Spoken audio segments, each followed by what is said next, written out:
So we talked about the different ways to get your license in the teaser video.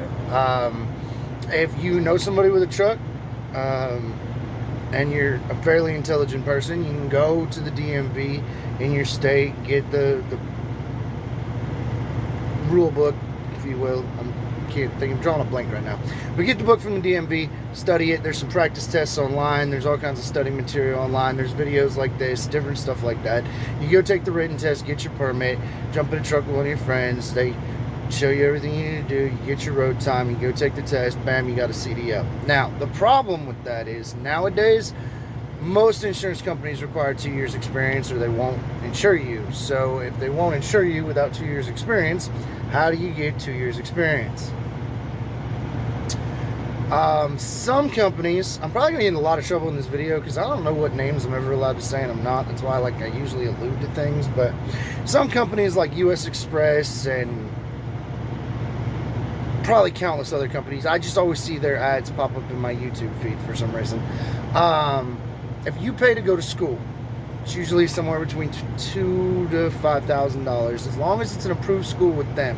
So whatever company you're thinking of going to work for, you need to talk to the recruiter and find out exactly what programs they offer, how they work, and what programs they recognize. But if you go through an approved one of their driving schools, then when you hire on with them, they send you with a trainer for X amount of time. I'm sure that there's a minimum requirement, but there's not necessarily a maximum amount of time. It kind of depends on you, how quick you pick things up. I know a lot of training companies want to see you go through at least the Rockies and the Smokies one time before they cut you loose with no trainer. If you're with them for a set amount of time, they give you a tuition reimbursement. Now, some companies, that's just a lump sum. They cut you a check. Some of them, they add a couple $100s or a few $100s to your check over the weeks until it's paid off. Some of them do it in increments, like one at 6 months, one at a year, whatever the case may be. Obviously, again, like I said, you need to talk to who you're planning to go work for. Then you have training companies, which, if you talk to most truckers, we don't have a hell of a lot of good things to say about training companies. These companies figured out years ago that the government will give them subsidies and tax breaks to train people to do a job that they've never done. So they get a break from the government. And then they hire about anybody with a pulse. And then they send you through a very expedited course that's usually somewhere between 2 and 4 weeks long. They get you a CDL, and then they stick you in a truck with a trainer for 3 to 6 months. It really does vary on person to person and on company to company. Now, that's not a horrible way to do it. The problem is, depending on the company, you realistically only have training for a week or 2 or 3, depending on your trainer, and then they'll start running you, like I said, as team drivers. So there's a more experienced driver for you to tap into. If you have a problem, you can wake them up, but they're asleep a lot of the time when you're driving, and you're asleep a lot of time when they're driving, so you don't necessarily learn the things that you would learn if you were actively running it as if you were being trained for 6 months. These companies also usually pay a lot lower. They tend to treat their drivers like crap, and they don't really care, because you're usually bound, at that point, you're usually contracted to work for them for 2 years, and if you don't, then you have to pay them back a crap ton of money.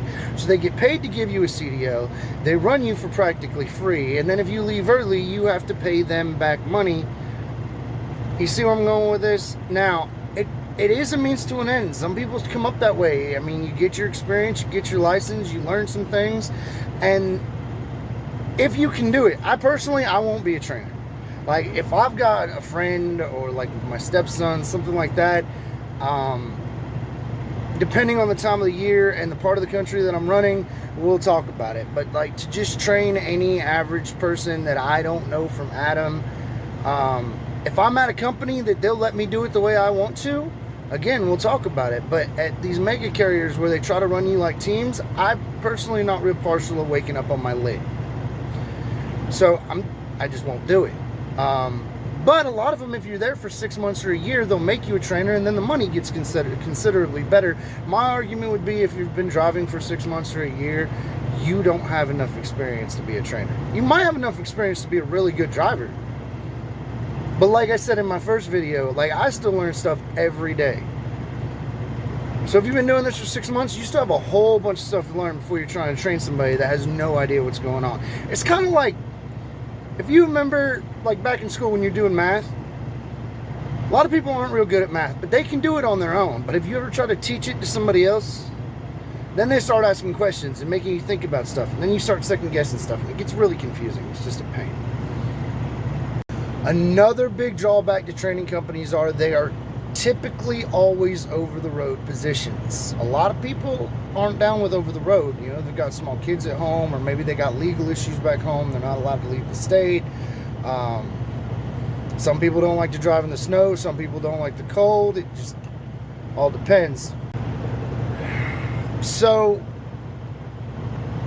it really just depends what you're trying to do, what you enjoy doing, what your limitations are, be it family, be it health, be it whatever the case may be. And another big thing to think about is a lot of people are like, well, I'll get my CDL because, you know, it never hurts to have it, even if I'm not using it. There's a lot that goes with that. If you carry a CDL and you're an interstate carrier or an interstate hauler, you have to keep a DOT physical on record with your state that you live in. Otherwise, they'll downgrade your license to a Class C. So you have to take a physical at least every 2 years. And depending on your health conditions, sometimes every year, sometimes every 3 months, out of your pocket. Now, if you're actively working for a company and you're a W-2 employee, sometimes they pay for your physical, but that just depends. Also, anytime you've got a CDL, you can't do deferred adjudication. You can't do driving school.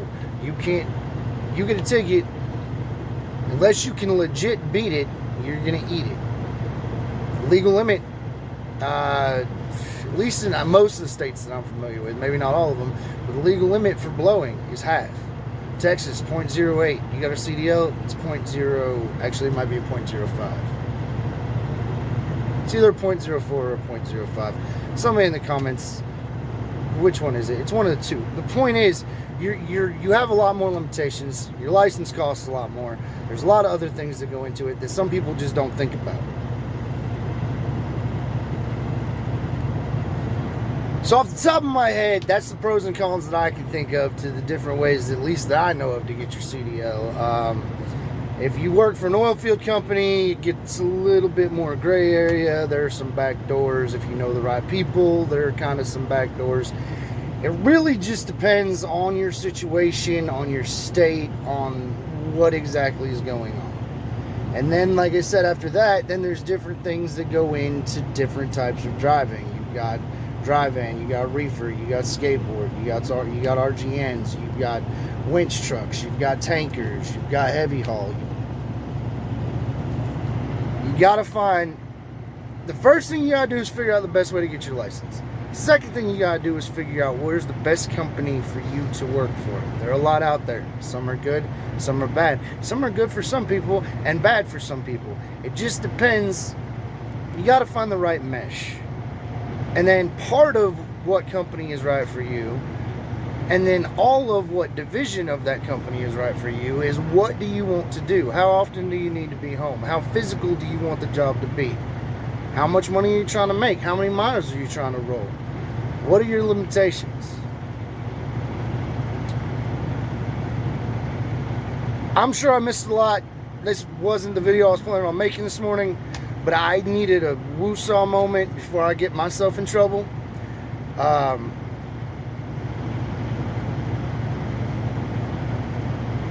Actually, we'll comment on that. Another kind of upsell to going to work for a training company, especially if you're going to be over the road, is certain laws. Now, DOT laws, anything you can get FMCSA points for, and we'll get into that eventually in a bunch of videos, I'm sure, but anything you can get FMCSA points for are federal laws. They're the same across all the states, and mostly Canada and Mexico. At least I think Mexico. Most of them are the same in Canada. They got a few oddball ones, but point in case. But there are state laws that vary. Typically they have to do with weight, length, or width. At least in the sense of across the board trucking. Now, state laws vary greatly depending on permits, permit requirements, escort requirements, things like that. How you got a banner, how you got a flag, what lights you have to have. But if you're not heavy haul, that's a moot point, so that'll be a whole different video. But for instance, California, if you're in a 53-foot trailer, you're only allowed to measure 40 feet from the center of your kingpin to the center of your rear axle. Now, there are a lot of states that have a law like that. I've never seen one as low as 40. It's typically 41 to the middle, to the center of your tandems, or 43 to the rear axle. And that's still a challenge, but usually you can make it work. What I'm going to tell you is there is no way I could be legal on length and weight yesterday. Tried. Finally, just screw it. We're going to run it. I don't necessarily recommend that, but I was like 6 inches off, which was just enough to annoy me. And by the time I was sure there was no way I was going to get it legal, the shipper was already closed. It's a holiday week. I'm not making excuses. I did what I did. I stand behind what I did. Y'all do what you do, because y'all are the ones that got to pay the consequences. But it didn't even occur to me when I picked up that load. Didn't even think about it, because I don't typically run California. And it was only when I was pulling to the scale to scale it, I thought about it, and I was like, California likes to make a bunch of dumb laws. A bunch. I mean, there are a bunch of laws that are only laws in California. So I figured I should probably Google their length restrictions, and I was right. But by then, I'd already taken the load. That tells you 3 things. 1, I didn't accurately plan my day. That's on me.